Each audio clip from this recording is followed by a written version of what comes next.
there were functions having the same end behavior. So basically, a polynomial function or the end behavior of a polynomial function is determined by two things. First, the degree, and second, the sign of the leading term. So, again, end behavior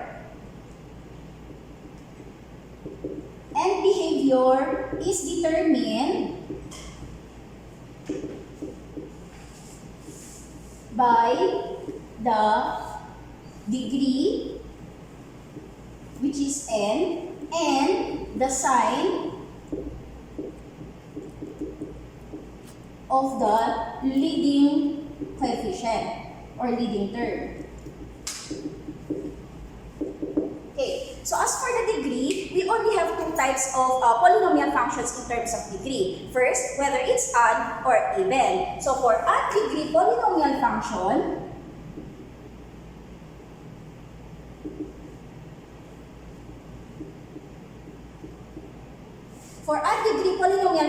meaning this covers linear function, cubic function, kinetic functions, or any polynomial function whose degree or highest power is an odd number. So if it is a polynomial function of odd degree where a sub n or the leading coefficient is greater than 0 or positive, the end behavior is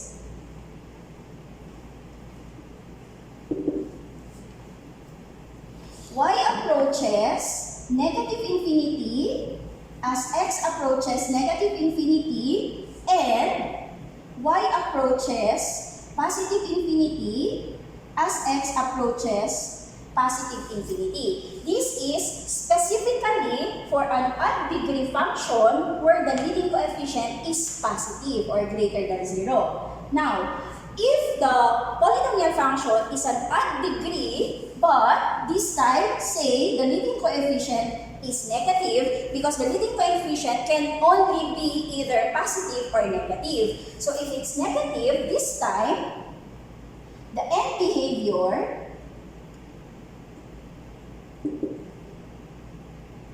y approaches positive infinity as x approaches negative infinity, and y approaches negative infinity as x approaches positive infinity. That is for an odd degree polynomial function. Again, an odd degree polynomial function is a function whose degree is an odd number. 1, 3, 5, 7, and so on. Now, if a polynomial function is an even or has an even degree, so say p of x, a polynomial function where the degree is an even number, the end behavior is different. Now, for a sub n greater than 0 or for an even degree polynomial function where the leading coefficient is positive, the end behavior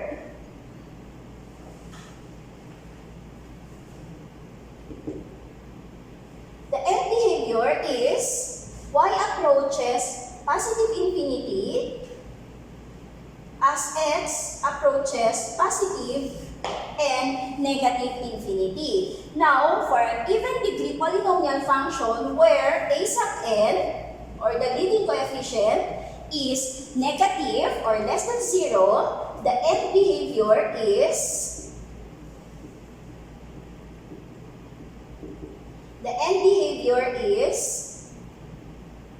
y approaches negative infinity as x approaches positive and negative infinity.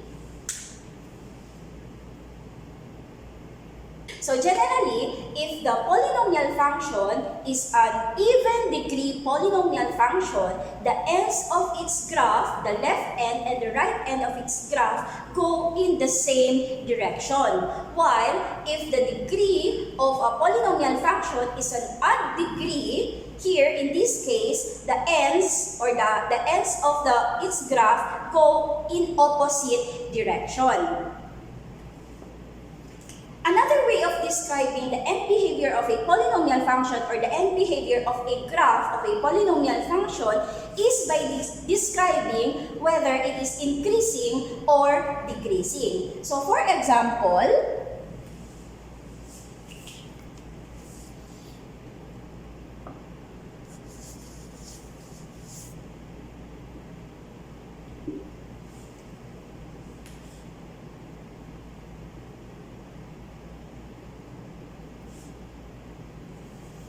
here.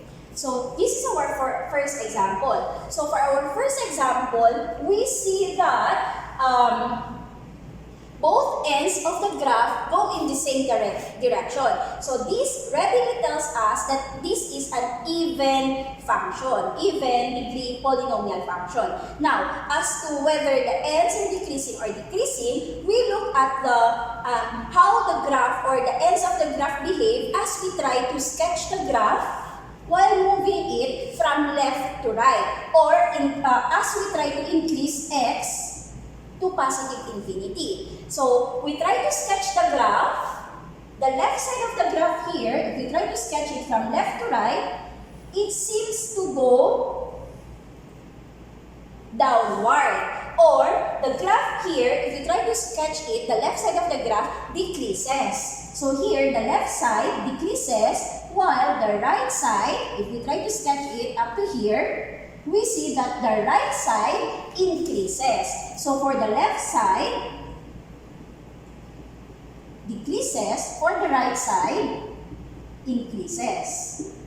So for the end behavior, as to decreasing or increasing, we say that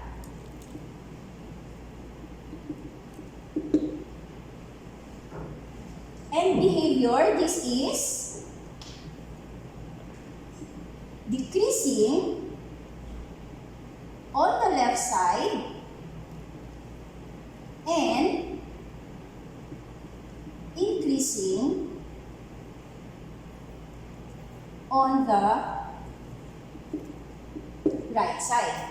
This is the end behavior of a polynomial function which is an even degree and has a positive leading coefficient. Positive leading coefficient and even degree.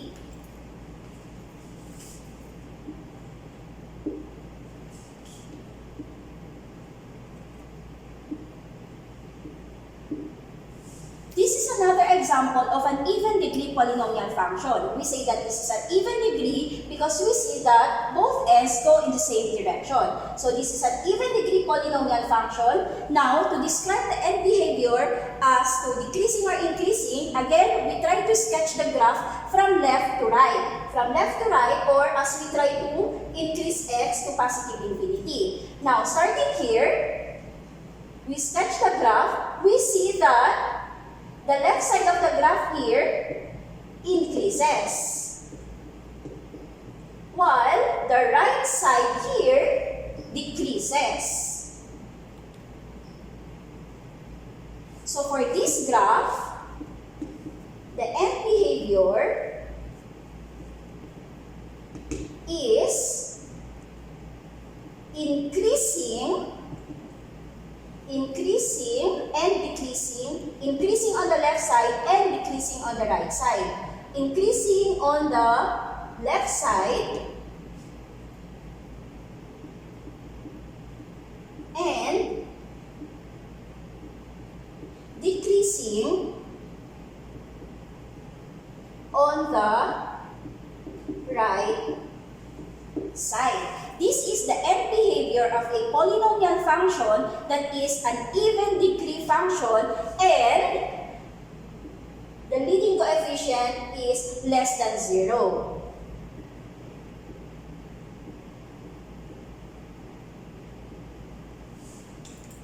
Okay, so this time, we look at the end behavior of a polynomial function that is an odd degree polynomial function. So this is an example of an odd degree polynomial function. So here we see that the end behavior of the graph or the ends of the graph go in opposite direction. So here, to describe the graph, this is an odd degree polynomial function. Odd degree polynomial function. Now, as for its end behavior, if we try to sketch the graph from left to right, like this, or as we try to move x from left to right, increasing it without bound, we see that the left side increases. No. The left side increases, while the right side still increases. In this case, we say that the end behavior of this graph is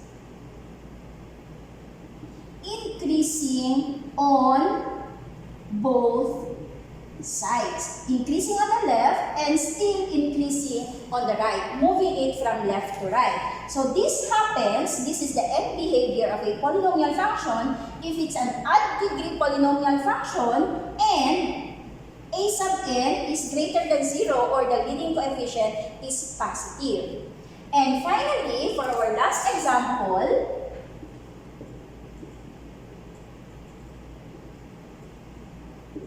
for an odd degree polynomial function where the leading coefficient is negative, this is how the graph looks like.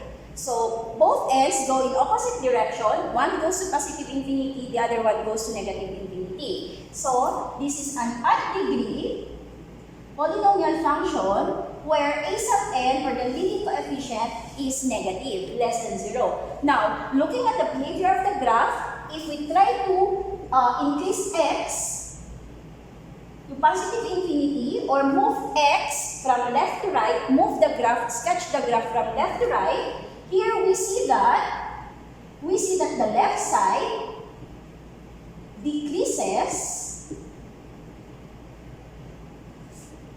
and the right side is also decreases. So decreases on the left side and still decreases on the right side. So as for the end behavior, we say that it is decreasing on